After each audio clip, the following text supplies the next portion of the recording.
नमस्कार, मैं हूं आपके साथ प्रद्युम्न शर्मा। हमारे खास कार्यक्रम जनता सरकार में बात करेंगे सत्ता के सियासत से लेकर जनता के सरोकार तक। वहीं बताएंगे प्रदेश सरकार की उस हर योजना के बारे में जो होगी आपके काम की। बताएंगे प्रदेश सरकार की उन विकास कार्यों के बारे में जिनका फायदा सीधे आपको हो रहा है। तो अगले 30 मिनट तक बने रहिए हमारे साथ और देखते रहिए जनता सरकार।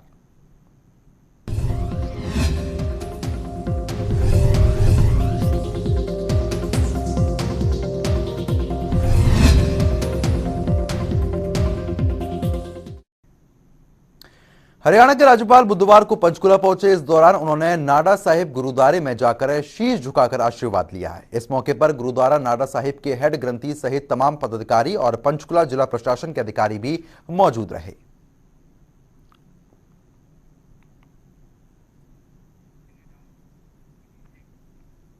तो वहीं चंडीगढ़ में मुख्यमंत्री मनोहर लाल ने सेवा का अधिकार अधिनियम के तहत कई विभागों में की जा रही कार्रवाई की प्रगति को लेकर समीक्षा की है। उन्होंने कहा कि प्रदेश सरकार ने जनहित की सरकारी सेवाओं और योजनाओं का लाभ समयबद्ध और सम्मानजनक तरीके से लोगों तक पहुंचाने के उद्देश्य से ही सेवा का अधिकार अधिनियम बनाया गया है। जनता की सेवा ही परमो धर्म की भावना के साथ सभी विभाग तय समय अवधि में इन सेवाओं का लाभ देंगे सुनिश्चित करें ताकि इन सेवाओं और योजनाओं के क्रियान्वयन का सही उद्देश्य साकार हो।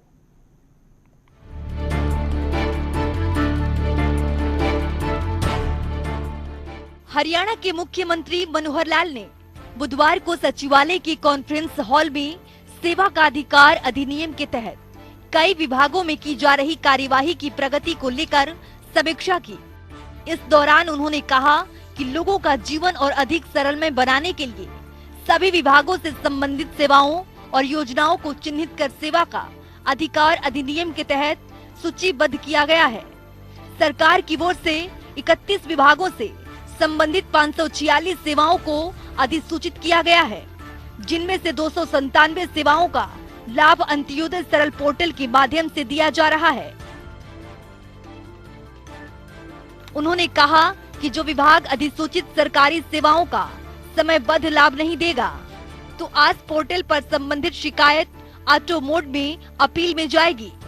इसके बाद विभाग में उच्च अधिकारियों को एक के बाद दूसरे को 2 बार अपील जाने के बाद ये शिकायत और समस्या सेवा का अधिकार आयोग के पास पहुंच जाएगी, जिसे आयोग द्वारा 30 दिन के अंदर निपटाया जाएगा। आयोग के पास संबंधित अधिकारी और कर्मचारी पर 20,000 रुपए तक पेनल्टी करने का अधिकार होगा। इसलिए राज्य स्तर पर सभी विभाग अपनी सेवाओं के क्रियान्वयन के संबंध में समय समय पर समीक्षा करे और सुनिश्चित करे कि जनता को इन सेवाओं का समय पर ही लाभ मिले। इस संबंध में अगर किसी विभाग में कोई समस्या है तो उसका भी समाधान किया जाए। विभागों में सुशासन की भावना से कार्य हो और अधिकारी समेत कर्मचारी जनता को अपने परिवार का सदस्य मानते हुए उन्हें योजनाओं का समय पर लाभ दे। उन्होंने प्रशासनिक सचिवों को निर्देश दिए कि वे 25 दिसंबर सुशासन दिवस तक अपने विभाग की जो सेवाएं सेवा का अधिकार अधिनियम तहत सूचीबद्ध नहीं हुई है, उन्हें भी इसमें शामिल कर ले, ताकि जनता को ज्यादा से ज्यादा इन सेवाओं का समयबद्ध लाभ मिल सके। उन्होंने कहा कि जिन विभागों में अभी भी कुछ सेवाएं ऑफलाइन हैं, उन्हें ऑनलाइन लाने की प्रक्रिया में तेजी लाए। इसी तरह सेवा का अधिकार अधिनियम 2014 के नियम 5 के तहत सभी विभाग और आयोग अपनी सेवाओं से संबंधित फॉर्म और अन्य दस्तावेज विभाग की वेबसाइट पर अपलोड करे। इसके अलावा सभी विभाग अपने अंत्योदय सरल रैंकिंग की भी समीक्षा करें और इसे बेहतर बनाने की दिशा में कार्य करें। वहीं हरियाणा सेवा का अधिकार आयोग के मुख्य आयुक्त टीसी गुप्ता ने इस मौके पर राइट टू सर्विस एक्ट के तहत संबंधित विभागों द्वारा की जा रही कार्यवाही की प्रगति रिपोर्ट प्रस्तुत की। उन्होंने मीटिंग में 9 बिंदुओं से संबंधित एजेंडा प्रस्तुत किया और सभी विभागों से इस पर त्वरित कार्यवाही करने के बारे में अनुरोध किया। ब्यूरो रिपोर्ट, जनता टीवी। मुख्यमंत्री मनोहर लाल ने हरियाणा लोक प्रशासन संस्थान की जनरल बॉडी की बैठक की अध्यक्षता करते हुए कहा कि सुशासन या प्रभावी शासन के लिए प्रदेश में अधिकारी कर्मचारियों को उत्तरदायी और नैतिक मूल्यों से युक्त प्रशिक्षण की व्यवस्था की जाए ताकि उनकी मनोस्थिति में परिवर्तन आए और वे अच्छे नागरिक के साथ साथ अच्छे अधिकारी और कर्मचारी बने। ऐसे प्रशिक्षण कार्यक्रम से उनकी कार्यप्रणाली उल्लेखनीय रूप से विकसित होगी और वे जनता की भलाई के लिए अपने विभागों में अच्छा कार्य करेंगे। हरियाणा लोक प्रशासन संस्थान इसके लिए पूरी रूपरेखा तैयार कर इसे योजनाबद्ध रूप में लागू करे। हरियाणा के मुख्यमंत्री मनोहर लाल ने हरियाणा निवास में हरियाणा लोक प्रशासन संस्थान की जनरल बॉडी की बैठक की अध्यक्षता की। इस दौरान मुख्यमंत्री ने कहा कि सुशासन और प्रभावी शासन के लिए प्रदेश में अधिकारियों कर्मचारियों को उत्तरदायी और नैतिक मूल्यों से युक्त प्रशिक्षण की व्यवस्था की जाए ताकि उनकी मनोस्थिति में परिवर्तन आए और वे अच्छे नागरिक के साथ साथ अच्छे अधिकारी व कर्मचारी बने। उन्होंने कहा कि विभिन्न विभागों, संस्थानों समेत अन्य प्राइवेट सेक्टरों से संबंधित जो भी प्रशिक्षण केंद्र हैं, हिपा उन सभी से समन्वय स्थापित कर प्रशिक्षण कार्यक्रम आयोजित करे और इन सभी का रिकॉर्ड भी रखा जाए। साथ ही प्रशिक्षण से संबंधित विषयों को भी समय की जरूरत के अनुसार अपडेट किया जाए। वहीं मुख्यमंत्री ने कहा कि अधिकारियों और कर्मचारियों की ट्रेनिंग के संबंध में संबंधित विभाग HRMS पोर्टल पर उनका पूरा विवरण अपलोड करे ताकि ये पता रख पाना संभव हो कि किस अधिकारी और कर्मचारी ने किस विषयों के संबंध में ट्रेनिंग ले ली है और भविष्य में उसे किस विषयों में ट्रेनिंग करवाए जाने की जरूरत है। कुछ अधिकारी और कर्मचारी किसी विषय में एक्सपर्ट होते हैं तो उनका फायदा भी दूसरे कर्मचारियों को मिल सकता है। उन्होंने कहा कि प्रदेश सरकार का प्रयास है कि सरकारी विभागों में जनहित के कार्यों का लाभ लोगों को सरलता से मिले और विभागों में स्वच्छ और उचित माहौल बने। इस तरह का बदलाव आने से अधिकारियों और कर्मचारियों की कार्य क्षमता बढ़ेगी, जिसका फायदा जनता को भी सीधे रूप में मिलेगा। इस मौके पर मुख्यमंत्री ने हिपा की ओर से कोविड-19 और लॉकडाउन की परिस्थितियों के मद्देनजर प्रकाशित booklet exploring opportunity in adversity को भी लॉन्च किया। वहीं इससे पहले मुख्य सचिव हरियाणा विजय वर्धन ने राज्य प्रशिक्षण पॉलिसी के तहत हिपा के माध्यम से करवाए जा रहे प्रशिक्षण कार्यक्रमों हिपा के ढांचागत विकास के संबंध में जानकारी दी। उन्होंने बताया कि हिपा की ओर से प्रशिक्षण कार्यक्रम नियमित रूप से चलाए जा रहे हैं। वर्ष 2020 से 21 में हिपा द्वारा 18,800 प्रशिक्षण कार्यक्रम करवाए गए। सरकार की फ्लैगशिप योजनाओं के संबंध में स्टडी करवाई गई और एक्सपर्ट से प्राप्त व्यू के अनुसार इनमें जरूरी परिवर्तन की दिशा में कार्य किया गया। इन स्टडी के बाद योजनाओं के क्रियान्वयन को और पारदर्शी व सरल बनाया गया ताकि सरकारी तंत्र की ओर से नागरिकों का विश्वास और मजबूत हो। हिपा नैतिक और उत्तरदायी मूल्यों के साथ साथ अत्याधुनिक स्तरों पर प्रशिक्षण कार्यक्रमों का डिजाइन और संचालन करता है, जो मूल्यों और पुनर्जीवित करने और समर्थन करने के लिए जो हर इंसान के लिए आंतरिक है। हिपा की महानिदेशक सुरीना राजन ने भी हिपा के प्रशिक्षण कार्यक्रमों और स्टडी आदि के बारे में विस्तृत रिपोर्ट प्रस्तुत की। ब्यूरो रिपोर्ट, जनता टीवी।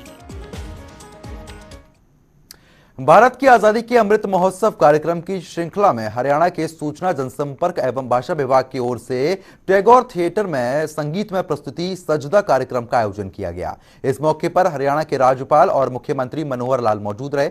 उन्होंने दीप प्रज्वलित कर कार्यक्रम का शुभारंभ किया और कार्यक्रम में हरियाणा के मुख्य सचिव विजय वर्धन ने शेरो शायरी से समा बांधा। रिपोर्ट आप देखिए।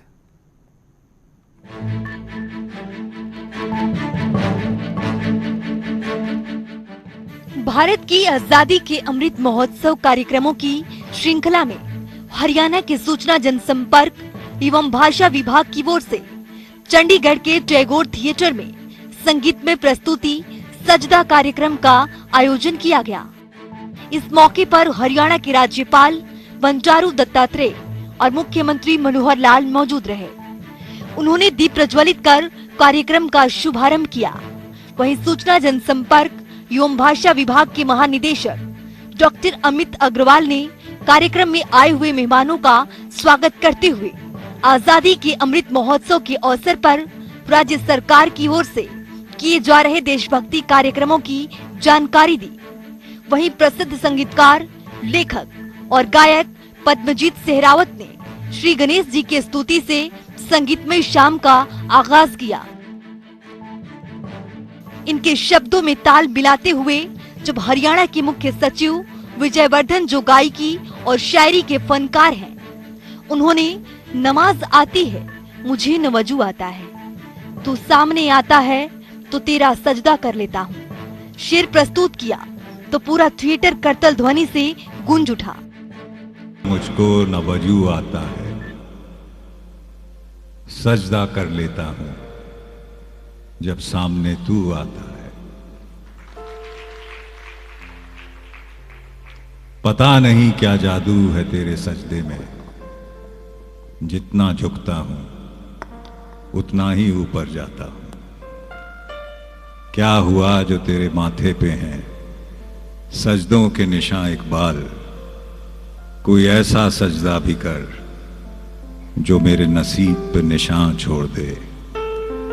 ज़मीर जिंदा रख, कबीर जिंदा रख, शमशीर जिंदा रख, पहन के बादशाह का ताज, अंदर का फकीर जिंदा रख। वहीं सजदा कार्यक्रम में हरियाणा के मुख्य सचिव की एक के बाद एक लाजवाब प्रस्तुति ने दर्शकों को भाव विभोर कर दिया और वाद्य यंत्रों की झंकार के बीच बही सुरीली रसधार में श्रोता करीब 2 घंटे तक गोता लगाते रहे। मुख्य सचिव ने मधुर स्वर में प्रस्तुत शेरो शायरी ने ऐसा जादू कर डाला कि हर कोई उसमें खोया रहा। एक मूड, एक कैफियत शायर का चेहरा होता है। कुछ सही से लफ्ज जड़ दो, मौजों से धुन की लकीरें खींच लो तो नगमा सांस लेने लगता है। बस इतनी सी जान होती है गाने की, एक लम्हे की जितनी।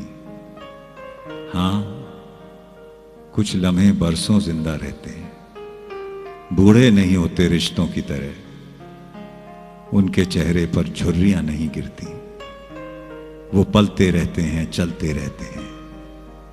सुनने वालों की नजर बदल जाती है तो कहते हैं, हां वो उस पहाड़ का टीला जब बादलों में ढक जाता था तो एक आवाज सुनाई देती थी। याद है वो आवाज? लाख कस्में दी, लालच दिए, पर जाने वाले लौटे नहीं। सिर्फ राहों पर उड़ते हुए सन्नाटों का गुबार छोड़ गए। कब तक कोई सन्नाटे फांदता रहे? जिंदगी तो चलती रहती है, सिर्फ गिले रह जाते हैं और वफाओं के झुके हुए सजदे।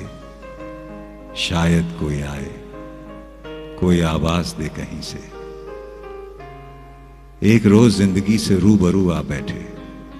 जिंदगी ने पूछा, दर्द क्या होता है, क्यों होता है, कहां होता है, यह भी तो पता नहीं चलता।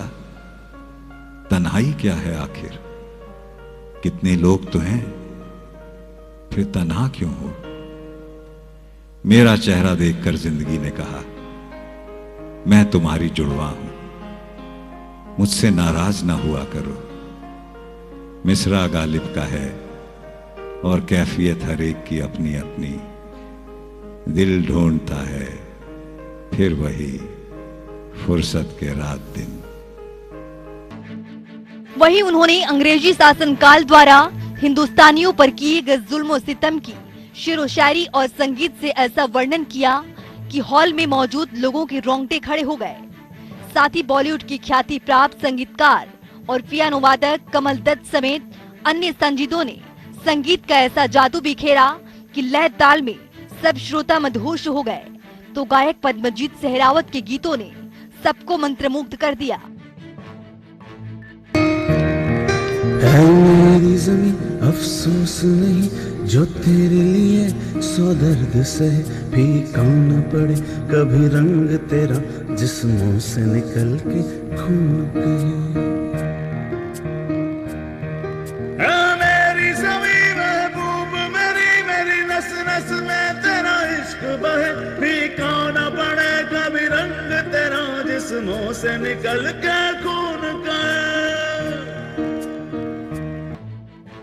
वहीं कार्यक्रम में उप मुख्यमंत्री दुष्यंत चौटाला, विधानसभा के स्पीकर ज्ञानचंद गुप्ता, बिजली मंत्री रणजीत सिंह, परिवहन मंत्री मूलचंद शर्मा, कृषि मंत्री जयप्रकाश दलाल, विधानसभा के डिप्टी स्पीकर रणबीर गंगवा, बाल विकास मंत्री कमलेश ढांडा, सामाजिक एवं अधिकारिता मंत्री ओम प्रकाश यादव, श्रम एवं रोजगार राज्य मंत्री अनूप धानक के अलावा कई विधायक और अधिकारीगण मौजूद रहे।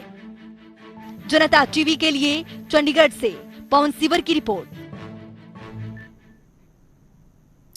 तो वहीं चंडीगढ़ में हरियाणा के बिजली मंत्री रणजीत चौटाला ने प्रेस कॉन्फ्रेंस कर कई मुद्दों पर जानकारी दी। इस दौरान उन्होंने बताया कि सोलर पंप के 15,000 कनेक्शन जारी कर चुके हैं।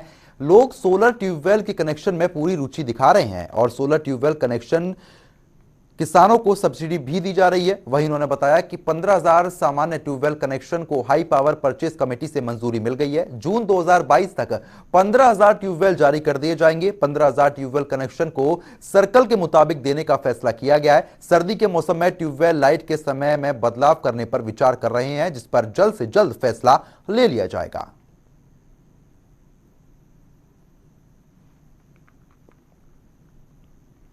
वहीं प्रेस कॉन्फ्रेंस के बाद जनता टीवी ने बिजली मंत्री रणजीत सिंह से खास बातचीत की है। इस दौरान बिजली मंत्री ने सोलर और सामान्य ट्यूबवेल कनेक्शन को लेकर जानकारी दी है। देखिए आप। हरियाणा के किसानों के लिए एक बड़ी और राहत की खबर है। सरकार ने हाई पावर परचेज कमेटी की बैठक पे 15,000 नए ट्यूबवेल कनेक्शन की खरीद को मंजूरी दी है। मेरे साथ हरियाणा के बिजली मंत्री चौधरी रणजीत सिंह चौटाला है। Sir, high power purchase committee की बैठक में 15,000 नए ट्यूबवेल कनेक्शन खरीद को मंजूरी दी है।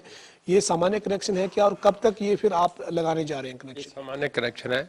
जो सोलर के वो तो ऑलरेडी हमने पहले कर दिए, 15,000 ऑलरेडी कर दिए, 22,000 हमने फिर सैंक्शन करे थे, जिनमें 6 लगे, बाकी अगले बड़े थोड़े समय में लग जाएंगे। उसमें तो लाइन लग रही है कनेक्शन लेने वालों की। ये जो सामान्य कनेक्शन हमने 15,000 रिलीज करे हैं, ये जून 2022 तक लगा देंगे। बाकी दूसरे पेंडिंग है, वो भी कर रहे हैं। सर, ये जो वो कितने करोड़ की इसमें लागत आएगी? चूंकि कल हाई पावर परचेज कमेटी की बड़ी लंबी बैठक चली, आप भी मौजूद थे, विभाग के आपके अधिकारी थे। मोटा मोटा अंदाजा कोई 300 करोड़ रुपए का था, जिनके टेंडर कर दिए गए, पोल ऑलरेडी लग गए, और अब हम जल्दी ही ट्रांसफर के ऑर्डर कर दिए गए, ट्रांसफार्मर वो भी लेके हम बहुत जल्दी लगा देंगे। क्या प्रक्रिया रहेगी सर इसके लिए? मतलब जो कनेक्शन के लिए आप आवेदन किया हुआ है, जिन लोगों ने जो वेटिंग में है या पेंडिंग में, उन लोगों के लिए कनेक्शन मिलेंगे उनको? 56,000 लोगों में 16 का हमने पहले कर दिए थे, 40,000 बाकी रह रहे थे, जिनमें 15,000 हम अभी करने जा रहे हैं, और अगले 25,000 जो है उसकी प्रक्रिया शुरू हो रही है, वो भी हम जल्दी करेंगे, उससे लंबा समय नहीं लगेगा। हम 2022 में सारे कनेक्शन पिछले वाले जितने पेंडिंग है वो 2022 तक कर देंगे। सर, एक और सवाल है कि कई बार किसानों को ये कहा जाता है कि आप जो है वो खंबे के लिए वहां से आप अपने ट्रैक्टर से खंबे उठाएं, इस तरीके की चीजें सामने आती है। विभाग की तरफ से आप क्या आश्वस्त करेंगे किसानों को कि उनको कोई खर्च करने की जरूरत नहीं है, निजी खर्च से आप जो उन्होंने फीस पे करी है कनेक्शन के लिए, उसी में ही सब कुछ उपलब्ध उनको मिलेगा? ये देखिए, ये मैं पहली बार सुन रहा हूँ कि इस तरीके का कोई मैसेज दिया गया है। नहीं करेंगे, हम डिपार्टमेंट ही करेगा। हम बड़ा सिंप्लीफाई कर रहे हैं। जैसे पहले नहीं होता था, किसी का बिल अगर डिस्कनेक्ट हो गया और उसकी तरफ 50,000 रुपया, 50 लाख रुपया बाकी है, 20,000 रुपया, 50,000 रुपया बाकी है, उसका हम 50,000 जब तक नहीं भरता था तब तक कनेक्शन नहीं चालू होता था। अब हमने ये कर दिया कि उसका 25% भरो, बाकी इंस्टॉलमेंट्स कर दो, तुरंत कनेक्शन हो, हमारी बिजली चले और हमें पैसा रेवेन्यू आए। इस तरीके का कोई मामला है तो मैं इसे संज्ञान में लूंगा तुरंत, और अगर होगा तो वो डिपार्टमेंट ही करेगा, किसान के हेड पे हम नहीं रखेंगे। सर, सोलर कनेक्शन में काफी रुचि किसान दिखा रहे हैं, और सोलर के कितने कनेक्शन अभी आपने दिए और कितने कनेक्शन आप देने की तैयारी कर रहे हैं? हमें गवर्नमेंट ने 15 मेगावाट का टारगेट दिया था, हम 50 मेगावाट करने जा रहे हैं। हम तो उससे बहुत आगे जा रहे हैं। आपने निर्मला सीतारमण जी का सुना होगा, चीफ मिनिस्टर की कॉन्फ्रेंस में हमारे ऑनरेबल चीफ मिनिस्टर साहब को बहुत उन्होंने बधाई दी, उन्हें बहुत बड़ा कॉम्प्लीमेंट है उनका ये कहना। तो हमारे पावर के मामले में तो बहुत अच्छे कर रहे हैं। हम गुजरात के बाद सबसे नंबर 1 पे हैं, और आगे भी इसमें बहुत जल्दी से सुधार कर रहे हैं। तो बिजली के लिए जो ट्यूबवेल कनेक्शन है अब किसानों को इंतजार नहीं करना होगा। आपके मुताबिक एचपीसीसी यानी हाई पावर परचेज में जो मंजूरी मिले उसके बाद बाकी कनेक्शन भी 2022 तक पेंडिंग है वो सब दे दिए जाए। जो पेंडिंग है वो सारे कर दिए जाएंगे। उसके लिए हम कर रहे हैं कि हम इसे काउंटर पे लोगों को देना शुरू करें, पैसा लें और उन्हें ये कह दें कि हमारा एसडीओ और जेई मौके पे जाए, ये वेरीफाई कर ले कि अप्रूव्ड मोटर है, कि जो हमने 8 मोटर्स दिए हैं वो करके हम इस चक्कर में नहीं रखें कि उन्हें लंबे लाइन में रखें कि फटाफट कनेक्शन दो। हमारे साथ हरियाणा के बिजली मंत्री चौधरी रणजीत चौटाला थे जो कह रहे हैं कि 15,000 connection high power purchase committee की बैठक में मंजूर हुए हैं और ये कनेक्शन मिलने के बाद यानी 2022 में जून 2022 तक किसानों को कनेक्शन दे दिए जाएंगे और बाकी जो पेंडिंग कनेक्शन है वो भी 2022 के आखिर तक पूरे कंप्लीट कर लिए जाएंगे। वीडियो जर्नलिस्ट विजेंद्र के साथ पवन सिंह, जनता टीवी, चंडीगढ़। वहीं जेल मंत्री रणजीत सिंह ने बताया कि हरियाणा की जेलों में सुधार को लेकर भी कदम उठाए गए हैं और जल्द ही जेलों में सुधार नजर आएगा। मैं जबरदस्त सुधार कर रहा हूं। मैं जैसे अब तक पावर में खिंचाई करी, अब मैं जेल में बहुत जबरदस्त धमाका करूंगा जी। इसमें सारी जेलों पे तुरंत विजिट करूंगा, सब जो कोई गंदी चीजें चल रही हैं एक नहीं चलने दूंगा। और जेल में हम चाह रहे हैं कि जो अंदर कैदी हैं वो अच्छे आदमी बन के जाए, मतलब वो कैद ना समझें कि सुधार हो रहा है, वो बाहर निकल के जाए। हम ये कहने वाले हैं। वहीं हरियाणा के स्वास्थ्य एवं गृह मंत्री अनिल विज ने अंबाला के नागरिक अस्पताल में बन रहे कैंसर अस्पताल का निरीक्षण किया। इस दौरान अनिल विज ने सभी व्यवस्थाओं के बारे में अस्पताल में मौजूद स्टाफ से जानकारी ली। इसके साथ ही उन्होंने रेडिएशन सेफ्टी अधिकारियों से भी बातचीत की। उन्होंने उनको प्रोत्साहित किया। वहीं अनिल विज ने कहा कि यह अस्पताल आसपास के क्षेत्रों में सबसे आधुनिक कैंसर अस्पताल होगा जहां कैंसर मरीजों को इलाज के लिए सुविधाएं उपलब्ध होंगी। उन्होंने बताया कि जनवरी महीने में अस्पताल को पूरी तरीके से शुरू कर दिया जाएगा। इस क्षेत्र का सबसे आधुनिक कैंसर अस्पताल बनकर तैयार हो चुका है। इसमें वर्ल्ड क्लास इक्विपमेंट और फैसिलिटीज प्रोवाइड की जा रही है। इसमें लीनियर एक्सीलरेटर हमारा लग चुका है, सीटी सिमुलेटर लग चुका है, एंडोस्कोपी की मशीनें आ चुकी हैं। हमारा लेटेस्ट मॉड्यूलर ओटी, 2 ओटी हमने इसमें बनाए हैं। मेरा ख्याल हरियाणा में तो इसके बराबर के होंगे जो हमने कोशिश की है। वो हमने ओटी बनाए हैं। स्टाफ की नियुक्ति इसमें लगभग हो चुकी है, लोग ज्वाइन कर चुके हैं और हमें उम्मीद है कि जनवरी तक ये बन के तैयार हो जाएगा और इसको शुरू करके लोगों को इसका लाभ मिलना शुरू हो जाएगा। ये आसपास के सारे प्रांतों में जो है लोग इसका फायदा उठाएंगे। वहीं चंडीगढ़ में प्रदेश के शिक्षा मंत्री कमलपाल गुर्जर से जनता टीवी ने खास बातचीत की। इस दौरान शिक्षा मंत्री ने बताया कि हाई पावर परचेज कमेटी की बैठक में फैसला हुआ है कि हरियाणा के 11वीं और 12वीं के बच्चों को टैबलेट दिए जाएंगे, जिसके लिए 5 लाख टैबलेट 560 करोड़ रुपए की लागत से खरीदे जाएंगे। इसके साथ ही उन्होंने कई और महत्वपूर्ण जानकारी दी है। देखिए। टैबलेट खरीद को मंजूरी दी गई है। अब हरियाणा में सरकारी स्कूलों में पढ़ने वाले बच्चों को सरकार जल्द टैबलेट उपलब्ध करवाएगी। मेरे साथ हरियाणा के शिक्षा मंत्री कंवरपाल गुर्जर हैं। किस तरह से टैबलेट दिए जाएंगे, आज फैसला हुआ, इस पर बातचीत करेंगे। मंत्री जी, टैबलेट देने को लेकर जो आपकी सरकार की नीति थी, उस हाई पावर परचेज कमेटी की बैठक में क्या फैसला लिया गया है?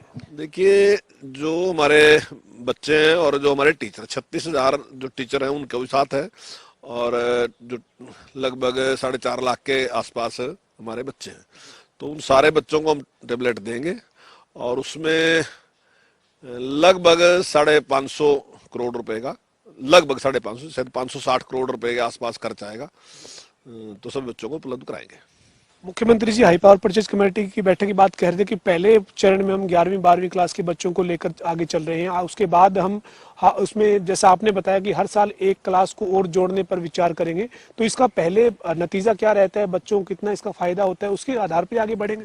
हाँ, निश्चित तौर से हम, हालांकि पहले हमने जो था हमारा 8,06,000 का था, लेकिन हमने एक विचार किया कि पहले इसको हम चेक कर लेते हैं ठीक से। वो इतना एकदम बड़ा अमाउंट खर्च करना, तो पहले हम इस पे करते हैं, और अगर ये हमारा बहुत अच्छा सफल उसी प्रकार जैसा हमारा विचार है वैसे सफल रहता है, तो उसमें थोड़े थोड़े टाइम के बाद हम एक एक क्लास बढ़ा सकते हैं।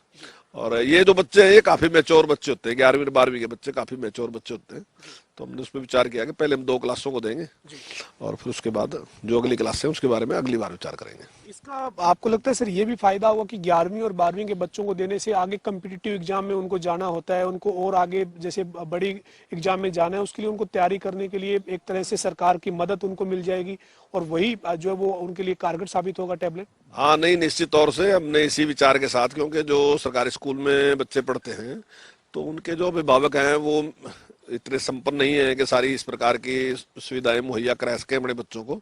तो हमने एक विचार किया, क्योंकि अभी जिस प्रकार से सुपर 100 में आपने देखा IIT में जो हमारे 28 बच्चे सिलेक्ट हुए हैं, और नेट का पेपर जो क्लियर किया उसमें हमारे 24 बच्चों ने, सरकारी स्कूल के 24 बच्चों ने हमारा क्लियर किया, और 7 बच्चे हमारे ऐसे हैं जिनका एम्स में एडमिशन होगा, जो टॉपर है हमारे।